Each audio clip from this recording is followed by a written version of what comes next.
Assalamualaikum dan salam sejahtera semua anak-anak murid tahun 4. Pembelajaran subjek sejarah. Dalam sesi ini kita masih lagi membincangkan unit 1. Pada sesi ini kita sambung pembelajaran yang lalu dengan 3 lagi sub-unit dalam unit ini. Semoga anak-anak semua sudah bersedia.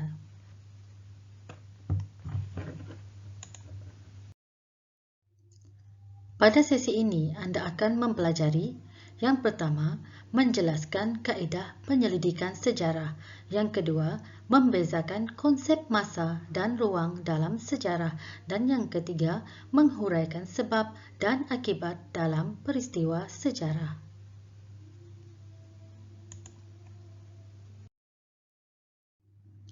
Baiklah anak-anak, mari kita lihat tajuk ini, kaedah penyelidikan sejarah.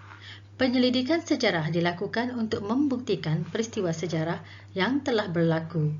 Terdapat 3 kaedah yang digunakan dalam penyelidikan sejarah.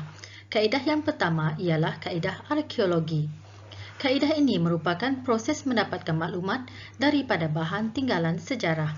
Ia dilakukan melalui proses gali cari atau ekskavasi. Contohnya untuk bahan seperti fosil, tembikar, barangan logam, dan kulit siput. Terdapat juga bidang arkeologi maritim atau bawah air, proses mendapatkan maklumat tinggalan kebudayaan manusia yang terdapat di dasar laut. Seterusnya kaedah lisan. Kaedah ini merupakan proses mendapatkan maklumat melalui temu bual. Individu yang ditemu bual dikenali sebagai orang sumber sejarah daripada orang lain. Orang sumber terdiri daripada mereka yang terlibat dalam peristiwa sejarah, melihat atau mendengar peristiwa.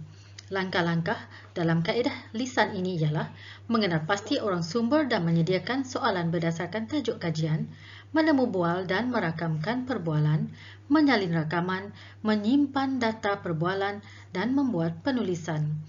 Seterusnya kaedah bertulis. Kaedah ini merupakan proses mendapatkan maklumat daripada tulisan dan lakaran.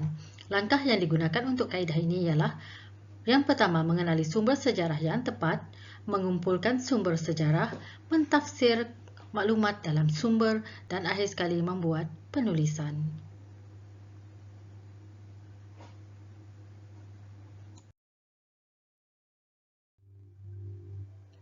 Seterusnya kita lihat tajuk ruang dan masa. Sejarawan menggunakan urutan masa untuk mengkaji peristiwa yang telah berlaku. Urutan masa dikenali sebagai kronologi, iaitu yang bermaksud rentetan peristiwa yang berlaku mengikut urutan masa. Konsep masa ini dapat dibahagikan kepada dekad, abad dan alaf. Konsep masa juga boleh dilihat mengikut zaman, iaitu zaman sebelum Masihi dan zaman Masihi. Ruang dan masa memudahkan kita memahami sejarah yang telah berlaku. Oleh itu, kita dapat menulis peristiwa sejarah yang lengkap dan tersusun.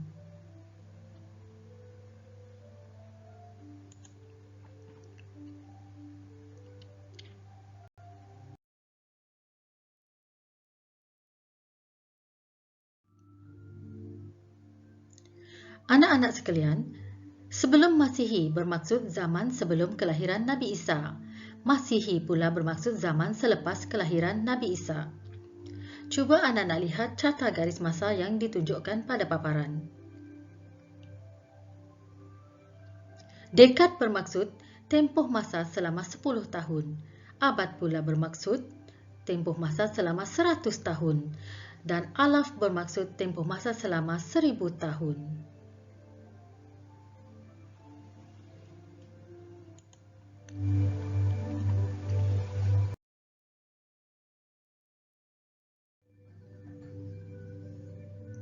Seterusnya kita lihat tajuk sebab dan akibat dalam peristiwa sejarah. Setiap peristiwa sejarah yang berlaku mempunyai sebab dan akibat. Sebab dan akibat dalam peristiwa sejarah akan menimbulkan perasaan ingin tahu tentang mengapa dan bagaimana serta kesan peristiwa sejarah yang telah berlaku. Berdasarkan pemahaman tersebut, kita dapat mengambil ikhtibar dan pengajaran daripada peristiwa sejarah.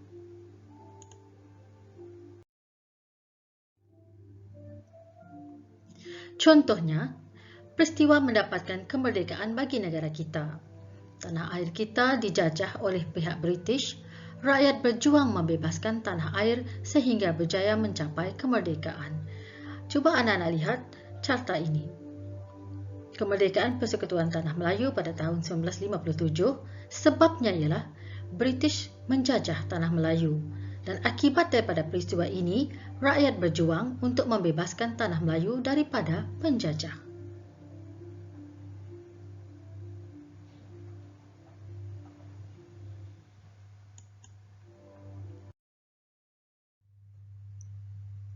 Baiklah anak-anak, kita imbas kembali perkara penting yang telah kita pelajari dalam unit 1. Daripada sesi yang terdahulu dan sesi ini, kita dapat simpulkan bahawa sejarah merupakan peristiwa yang benar-benar berlaku. Sumber sejarah boleh dibahagikan kepada dua, iaitu sumber primer dan sumber sekunder. Terdapat 3 kaedah penyelidikan sejarah, iaitu kaedah arkeologi, kaedah lisan dan kaedah bertulis. Ruang dan masa dalam sejarah boleh dilihat mengikut zaman, iaitu zaman sebelum Masihi dan zaman Masihi. Pemahaman tentang peristiwa sejarah menjadi jelas apabila kita mengkaji sebab dan akibat.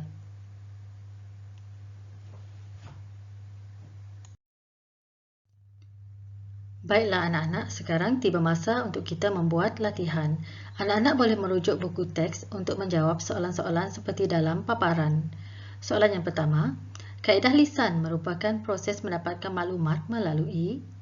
Soalan yang kedua, abad ialah tempoh masa selama. Soalan yang ketiga, urutan masa dikenali sebagai apa, yang bermaksud apa. Yang keempat, kajian tentang sebab dan akibat akan membolehkan kita. Soalan yang kelima, nyatakan 3 jenis kaedah penyelidikan sejarah. Dan soalan yang terakhir, nyatakan pembahagian konsep masa.